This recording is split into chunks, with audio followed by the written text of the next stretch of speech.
అంటే వాస్తవంగా కూడా ప్రభుత్వం అమలు చేసి తలపెట్టి సంక్షేమ కార్యక్రమం తప్పి ఏదైనా అర్హత అనేది ప్రామాణికమే. అంటే వాస్తవంగా సాగు చేసిన రైతుకే లబ్ధి కూడా సాగు చేసే రైతుకే లబ్ధి కూడా దానిలో there won't be second opinion to anybody.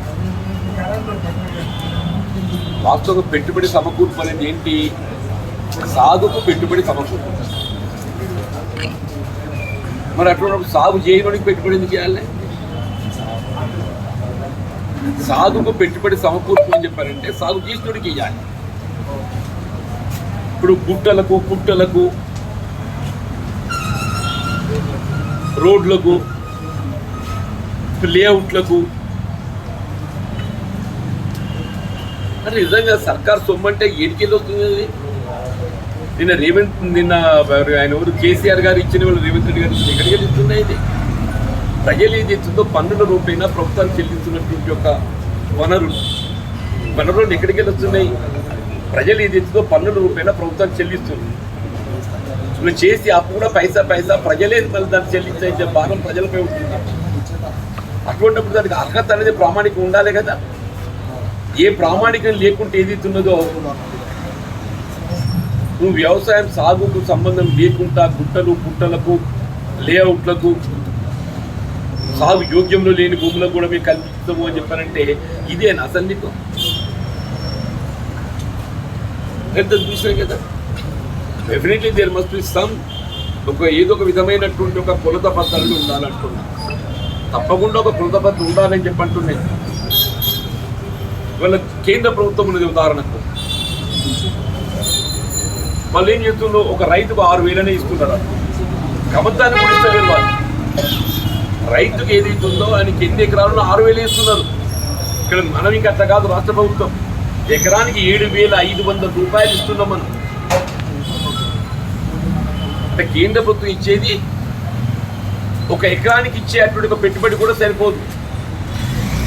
కేవలం 6,000 రూపాయలు ఇస్తున్నారు వాళ్ళు. కాంగ్రెస్ పార్టీ అంటే ఇవాళ తెలంగాణ రాష్ట్ర ప్రభుత్వం 7,500 అంటే ప్రతి ఎకరా ఒకటేంటి సాగు చేసేవాడికి ఇవ్వాలని చెప్పి తలుస్తుంది. మంచిదే కదా అది. సాగు చేసేవాడికి ఇవ్వాలి అని తలంతేనే మంచిదే కదా అది.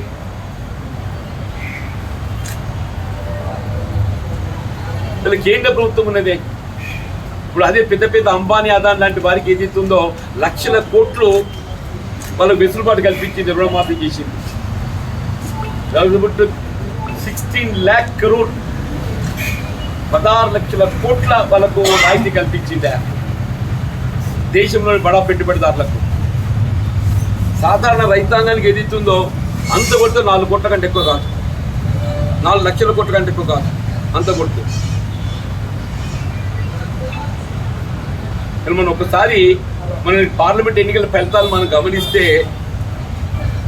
పంజాబ్ రైతాంగం ఏదైతుందో అక్కడ నిజంగా ఇంత చైతన్యం కదా అని చెప్పంటే వాళ్ళ తీర్పు ఇలా ఈ కేంద్ర ప్రభుత్వానికి నరేంద్ర మోడీ గారికి కనువిప్పు కావాలి. ఇలా పంజాబ్ రాష్ట్ర ప్రజానీకం ఓటమిచ్చిన తీర్పు ఏదైతుందో అది కేవలం పంజాబ్ రాష్ట్రానికే పరిమితమైన తీర్పుగా కాకుండా ఈ దేశంలో గత దశాబ్ద కాలం అవలంబించిన రైతు వ్యతిరేక విధానాలకు నిదర్శనంగా తీర్పిచ్చింది. రైతు వ్యతిరేక విధానాలకు నిదర్శనంగా తీర్పిచ్చింది చెప్పండి. For more videos like this, subscribe Big TV channel.